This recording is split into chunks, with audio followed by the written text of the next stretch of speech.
Russell has been absolutely tearing it up so far in the underperforming car of Mercedes in 2022. Although the car has failed to meet everybody's expectations for this season, Russell seems to have tamed the wild beast. Prior to Silverstone, he was the only driver to finish in the top 5 every race so far in the season. This hasn't been achieved by drivers like Verstappen and Leclerc, which only goes to show Russell and his consistency as a driver. Prior to the 2022 season, everybody thought that Russell would be the puppet in Mercedes, by continuing the job of Bottas and learning as much as he can so that when Hamilton retires, he could take over him. But it seems that George doesn't have time to waste, and it's safe to say that he has given Mercedes some sweet headaches when it comes to the #1 driver choice for the team. He has shocked the F1 world by overcoming every expectation set by the media and other F1 experts. In this video, let's dive deep into Russell's career so far in Mercedes and how he managed to surprise everyone. Nobody doubted Russell's potential when he was in Williams, as he was constantly overperforming the car and has managed to not only pick up points for the team but also finish on the podium in Spa. It's true that the race didn't take place and the drivers were given the finishing places in order of their qualifying places, and with George finishing P2 in Saturday's qualifying session, he was given the P2 ending place on Sunday. Apart from that, Russell scored P3 on Saturday in Russia, Sochi last year, as he wasn't able to convert the qualifying session into a successful race on Sunday. Mercedes was at a difficult crossroads when they had to choose between Bottas and Russell. Finally, it became imminent that Russell was the right choice because of the young talent, and he could have been snatched by another team. As for Bottas, it was also imminent that he couldn't challenge Hamilton, and he was just a compliant #2 driver on the team. So putting Russell next to Hamilton was the right choice for the team, but nobody believed that he would have challenged the 7-time world champion as much as he did in the first 10 races of the season. It's true that Mercedes have struggled with their car, and with Russell's experience in the bad-performing Williams, it's less challenging for him to drive this struggling car of Mercedes. On the other hand, you have Hamilton, who is driving a bad-performing car for the first time since 2009, where he was able to win only 2 Grand Prix, Singapore and Hungary. Nevertheless, Hamilton's P14 in Imola and P10 in Jeddah, as well as the overlapping in Imola from Verstappen, has put his performance in the shadows compared to Russell. The younger Briton is hungry for success, and that hasn't gone unnoticed by important faces in the F1 world, such as Nico Rosberg. The German driver has beaten Hamilton in 2016 in a direct fight and surprised the F1 world when he decided to retire after his maiden championship. However, he didn't hold back when it came to Russell's praise, saying, "George has done an awesome job. Phenomenal with how difficult that car has been to drive. To be so consistent, driving so well, not making any mistakes, always getting the maximum out of it, he has been brilliant." On Saturday, one would think, okay, keep it safe, bring home another P4 or P5 in qualifying. But no, said, "I'm going to put my slicks on. I only care about pole position. That is really awesome,"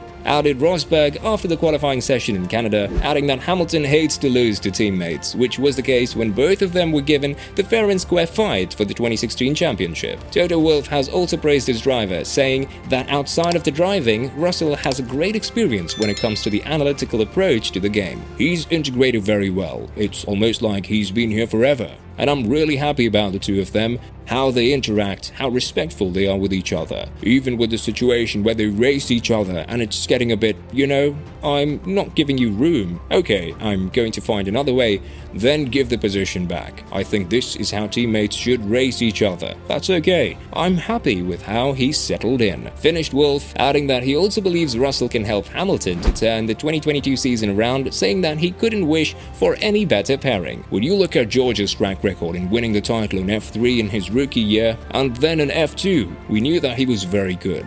And then obviously the Williams school added its part, so we were never in any doubt that he would be very good, and you can see that it's materializing on the track. I like his approach very much. He's very rational, whether he's the fastest in P2 or whether he is 11th. It's just about applying the science and trying to make the car faster. Finished Toto. Red Bull's boss Christian Horner says that his team would have definitely signed George if he wasn't under contract with Mercedes, saying, "I think if George was on the open market, there would be a lot of teams looking to snap him up because he's a great young talent, but he is under contract to Mercedes and I'm sure they have a clear plan for him. He's gonna be champing at the bit to get his chance now. Served his apprenticeship and he's obviously ready for the next step. If George was to be in the market, you'd be foolish not to look at him, of course. I don't believe that's the case because of his agreement with Mercedes. Finished Horner. To be honest, Russell did warn us about his potential when he was placed to substitute Hamilton in 2020 in Bahrain. The world champion tested positive for COVID-19 and Mercedes decided to give Russell a chance in the last race in Bahrain. The Briton didn't disappoint us, as he wasn't even properly fitting in Hamilton's car, with him being much taller and weighing more than Hamilton. But that didn't stop him from delivering an amazing performance in Bahrain, which would have seen him taking his maiden win if it wasn't for the pit stop drama and the team messing up the tires.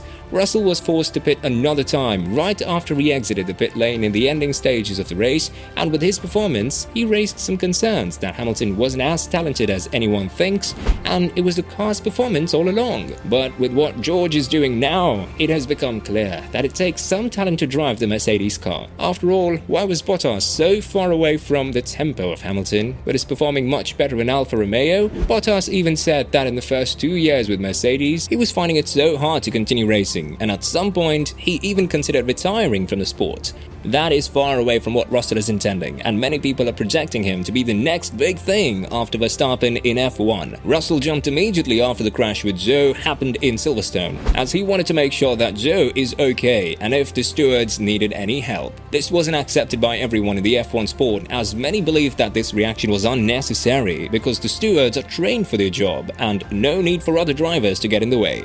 However, Russell showed what kind of human he is. Callum Ilott, who is currently racing in IndyCar, paid tribute to Russell's brave actions after the crash, as he added, "The first time I flipped a go-kart, George stopped on the track to lift it off of me. He's always been a good egg since day one, a great role model for everyone," added Callum. Not just that, it seems like Russell's professional approach has been very appreciated by his team. When the Mercedes car was underperforming and bouncing a lot in the first couple of races, the team considered a more traditional design to make a comeback on the grid. This was supported by Hamilton, who also added that he'll support anything that would bring him back to the podium stages. But Russell didn't have the same opinion, as he believed that the no-pod side-pod design isn't the problem with the car, and they need to look elsewhere for improvements and potential unlocking of the car. And it turns out that Russell was completely right, as the no-pod side-pod design is actually on the car and the potential has been unlocked from other parts of the car, such as the underfloor and the rear wings. Russell has provided pure performance throughout the first 11 races of the season, with the last one being in Austria. Although he was at fault for the collision with Perez at turn 3, George managed to deliver outstanding performance and finish P4. For the race pace to be more impressive, not only did he serve a 5-second penalty in the box, but he also changed his front wing, which was a massively long pit stop. True, Sainz retired, which is why Russell finished P4, but even P5 would have been an amazing result here in Austria. Probably him being at fault for the collision is the main reason why he wasn't the driver of the day, and even without that, Russell continues to shock the F1 world with his pure performance and talent. George has truly left a huge impression in the F1 world so far with Mercedes. He has a very important position too, being the director of the Grand Prix Drivers Association, raising his voice on safety-related problems such as the porpoising and how it affects the long-term health of F1 drivers. Do you think George Russell has the same potential as Hamilton or Verstappen? Let us know in the comments below.